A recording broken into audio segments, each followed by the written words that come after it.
Dropshipping করে প্রতিদিন $1000 আয় করা এটা তো অনেকেরই স্বপ্ন তাই না কিন্তু সমস্যা হলো বেশিরভাগ মানুষই কিছু কমন ভুলের কারণে এটা করতে পারে না তো আজকে আমরা একদম অন্যরকম একটা সিস্টেম নিয়ে কথা বলবো এমন একটা সিস্টেম যেটা শুধু একদিনের জন্য না বরং প্রতিদিন মানে ধারাবাহিকভাবেই এই লক্ষ্যে পৌঁছাতে সাহায্য করে দেখুন এখানে আসল কথাটা হলো একদিন হঠাৎ করে অনেক টাকা আয় করাটা আমাদের লক্ষ্য না আসল লক্ষ্য হলো একটা স্টেডি বিজনেস তৈরি করা যা থেকে প্রতিদিন লাভ আসবে কারণ ওই একদিনের সাফল্যের চেয়ে কনসিস্টেন্সি বা ধারাবাহিকতা কিন্তু অনেক বেশি জরুরি এই ব্যাপারটা হয়তো অনেকের কাছেই খুব পরিচিত অনলাইন গুরুদের কথা শুনে একটা ট্রেন্ডিং প্রোডাক্ট খুঁজে বের করা হলো অনেক খেটে বিজ্ঞাপন বানানো হলো কিন্তু দিনের শেষে তেমন কোনো সেলই আসলো না ফলাফল শুধুই হতাশা চলুন একটু গভীরে গিয়ে দেখি যে এই প্রচলিত পদ্ধতির সমস্যাটা আসলে কোথায় গুরুদের শেখানো পদ্ধতিতে আয়টা হয় ঠিক রোলার কোস্টারের মতো মানে আজ হয়তো অনেক টাকা কাল আবার কিছুই না কিন্তু আমাদের লক্ষ্য হলো একটা স্থির ওপরের দিকে উঠতে থাকা গ্রাফ তৈরি করা যেটা সময়ের সাথে সাথে বাড়তেই থাকবে এটাই কিন্তু একটা আসল ব্যবসার আসল পরিচয় এই লিস্টটা দেখলেই হয়তো অনেকের চেনা চেনা লাগছে একটা জাদুকরী উইনিং প্রোডাক্ট খোঁজা স্যাচুরেটেড মানে যেগুলো সবাই বিক্রি করছে সেগুলো এড়িয়ে চলা আর সোশ্যাল মিডিয়ার জন্য পারফেক্ট বিজ্ঞাপন বানাতে ঘন্টার পর ঘন্টা নষ্ট করা এই পদ্ধতিটা শুধু যে কঠিন তাই না বেশিরভাগ সময়ে এটাই কিন্তু ব্যর্থতার মূল কারণ হয়ে দাঁড়ায় তো এখন আসা যাক আসল জায়গায় মানে সেই চমকে দেওয়া অংশে যদি ৯৯% মানুষ যা করছে তা করে সফল হওয়া না যায় তাহলে তাদের ঠিক উল্টোটা করলে কেমন হয় এখানেই আমরা পুরো প্রচলিত ধারণাটাকে একেবারে পাল্টে দেব স্যাচুরেটেড এই শব্দটা শুনলেই সবাই কেমন ভয় পেয়ে পিছিয়ে যায় তাই না কিন্তু এর আসল মানেটা কি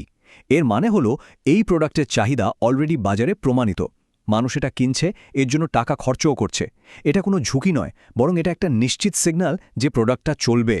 তাহলে মূল কৌশলটা কি দাঁড়ালো আমরা সেই প্রমাণিত স্যাচুরেটেড প্রোডাক্টটি বিক্রি করব কিন্তু এমন একটা মার্কেটে যেখানে প্রতিযোগিতা বলতে গেলে প্রায় নেই আসলে সমস্যাটা প্রোডাক্টে না সমস্যাটা হলো ভুল জায়গায় মানে ভুল মার্কেটে প্রতিযোগিতা করা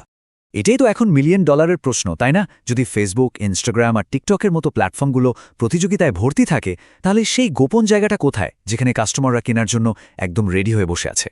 আর সেই উত্তরটা হলো গুগল সার্চ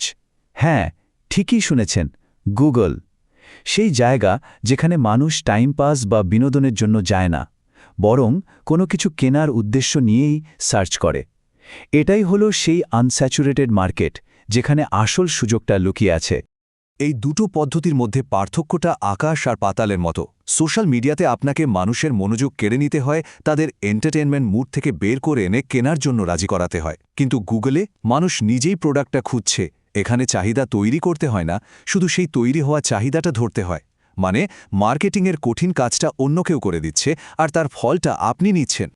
এটা কোনো বানানো গল্প বা কাল্পনিক সংখ্যা নয় নামোয়া নামে একটা সাধারণ বিউটি প্রোডাক্টের ড্রপশিপিং স্টোর আছে ওরা শুধু গুগল সার্চ ব্যবহার করে প্রতি মাসে প্রায় $1,67,000 লাভ করছে ভাবা যায় এটা পরিষ্কার প্রমাণ করে যে এই সিস্টেমটা আসলেই কাজ করে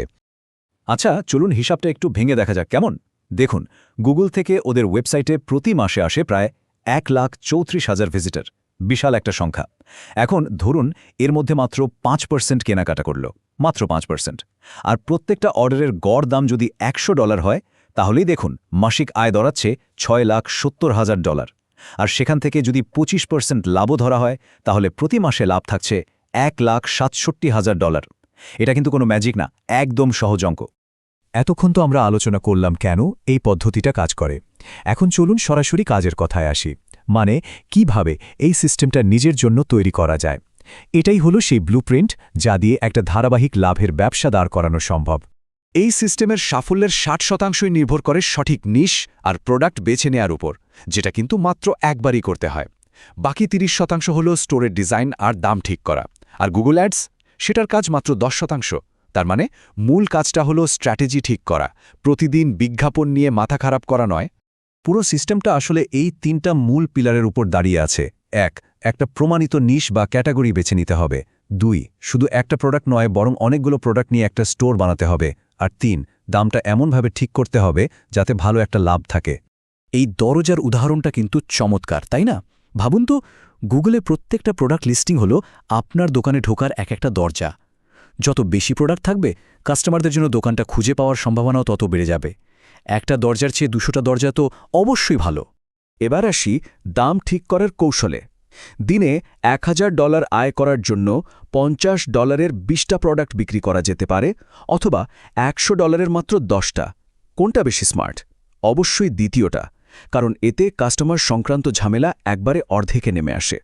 কম অর্ডার, কম কাস্টমার সার্ভিস, কিন্তু আয়টা একই। আর এই সিস্টেমের সবচেয়ে পাওয়ারফুল দিক হলো এটাকে খুব সহজে স্কেল করা যায়, মানে ব্যবসাটাকে বড় করা যায়। একবার যখন স্টোরটা লাভজনক হয়ে যায়, তখন গুগলের আর্টিফিশিয়াল ইন্টেলিজেন্স মানে এআই ব্যবসাকে অটোম্যাটিক্যালি এগিয়ে নিয়ে যেতে সাহায্য করে। এই কাজটা করে গুগলের একটা টুল, যার নাম পারফরম্যান্স ম্যাক্স বা পিম্যাক্স। কাজটা খুব সহজ, শুধু প্রোডাক্টগুলো গুগলে যোগ করে দিতে হবে। এরপর গুগলের এআই নিজে থেকেই সঠিক ক্রেতাদের খুঁজে বের করবে এবং তাদের সামনে প্রোডাক্টগুলো দেখাবে, সেটা গুগল সার্চেই হোক, ইউটিউবে হোক বা জিমেলে। ঘণ্টার পর ঘণ্টা বসে বিজ্ঞাপন অপটিমাইজ করার কোনো দরকারই নেই। এটা কিন্তু একটা বাস্তব উদাহরণ। এই পদ্ধতি ব্যবহার করে একটা একদম নতুন স্টোর প্রথম মাসেই আয় করেছে প্রায় $3500। মাত্র 2 মাস পর তৃতীয় মাসে সেই আয় বেড়ে দাঁড়িয়েছে $50,000, আর বছরের শেষে একটা কোয়ার্টারেই আয় হয়েছে $2,70,000। এই গ্রোথটাই দেখিয়ে দেয় যে